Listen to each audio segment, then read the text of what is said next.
Përndryshe, fillojmë gjithmonë me mjekim konservativ, që përmendëm fillim të emisionit, domthonë me medikamente dhe me çorap medikale kompresive që kanë efekt shumë të mirë.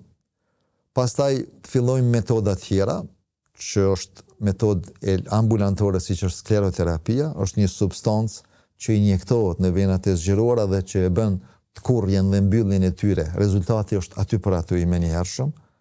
Është metodë anë mban botës e pranuar, njëra prej metodave më të para që fillohet me të. Pastaj është kirurgjia endovenoze. Në kirurgjinë endovenoze bën pjesë mjekimi ose të kurrja, mbyllja, gjuhën popullore djegja, përzhitja e venës me valë radiofrekvente, që është ablacioni radiofrekventi, themi në gjuhën mjekësore.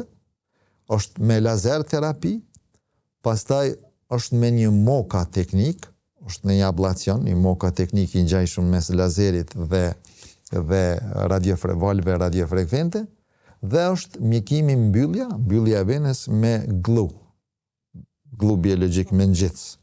Është një ngjitës special, një pajisje që futet katetri prej venës pjesë e nëngjurit deri te bashkimi safeno-femoral që i themi ne, do thotë vendi që përmenda më herët ku derdhet vena si profesore në venën e thellë, gjithsesi për me precizu 2 cm prej venit ku derdhet prej asaj valvulës kryesore që përmenda, pozicionohet katetri qoftë për lazer, qoftë për radiofrekvencë, qoftë për ngjitës, qoftë për gjitha metodat. Sepse përpara kanë pozicionu katetrin mu ku derdhet vena e thellë dhe kanë vret që kanë bërë trombozë të venave thella. Do thotë për një problemi tash janë kriju 2 probleme. Gjitha këto metoda ne i punojmë dhe krejt në fund vjen mjekimi kirurgjik, që ne e punojmë më shumëti, se thash pare pak më herët, pacientët tanë kryesisht vinë stadin e fundit terminal, kemi rezultate të shkëlqyeshme, jo shumë mira, po kemi rezultate të shkëlqyeshme, dhe më lirisht mund të them se në Evropë me aq sa kompon jemi lider këtë drejtim. Bile kohën e fundit i punojmë me anestezion lokal dhe me premedikim intravenoz. Domethënë pacienti menjëherë shkon në shtëpi vet. Nuk është maj, nëse merrem atë sikur më herët në nocioni operacion, që jemi bo premje të mëdha, do thotë bëhet me premje shumë të vogla, një premje shumë e vogël, 1 centimetër e gjys në regionin e gilcës, dhe bëhen disa vrima në regionin e komës. Të kuptohemi kur është tereni me variqe të shumta që tham pak më herët dhe me variqe të mëdha, premjet janë pak më të mëdha, se është e pamundshme për një vrim 2 mm me nxjerrti një variqe që është 8 mm. Por finalja është shumë e mirë. Domethënë, po e përsëris edhe një herë, rezultatet janë të shkëlqyeshme dhe i kemi afatgjate. Po. Në punën e përditshme me pacient me telashe të tilla, a e vren që është ngrit vetdia për trajtimin e këtyre sëmundjeve apo jo dita ditës? Pyetje shumë e mirë. Nuk di çka të them, me të thonë të vërtetën, nuk e besoj.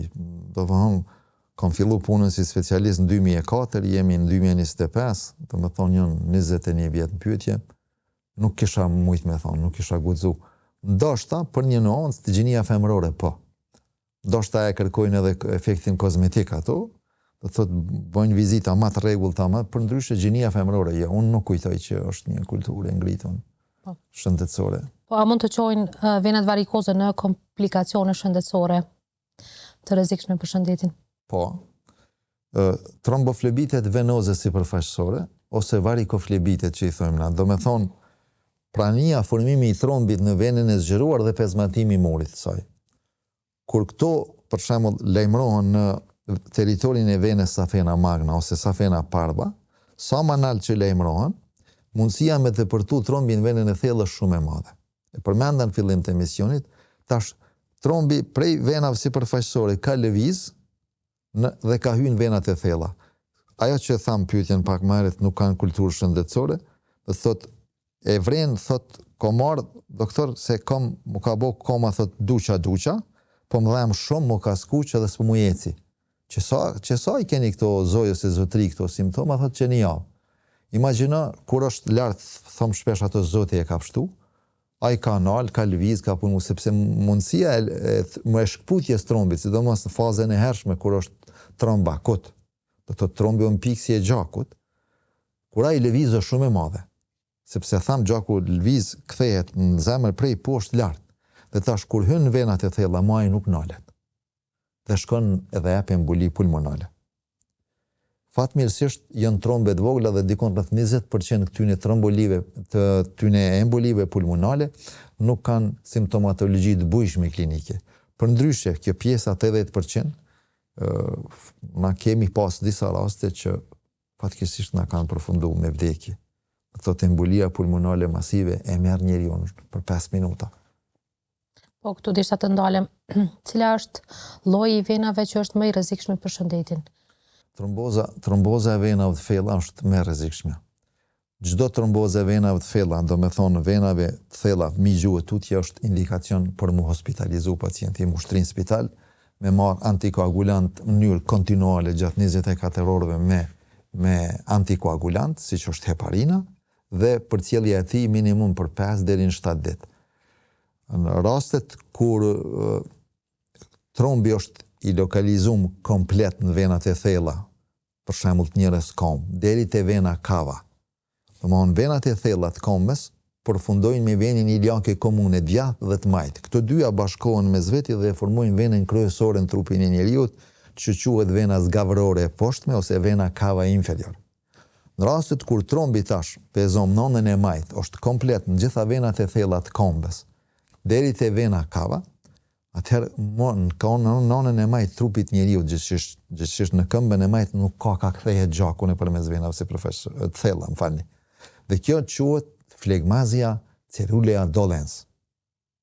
Do me thonë, është një koma është tepër ajne, me dhembje të fuqishme, është inflamatore, flegmazia, për çfarë quhet flegma, cerulea ka ngjyrë qielli dhe dolens me dhembje të forta.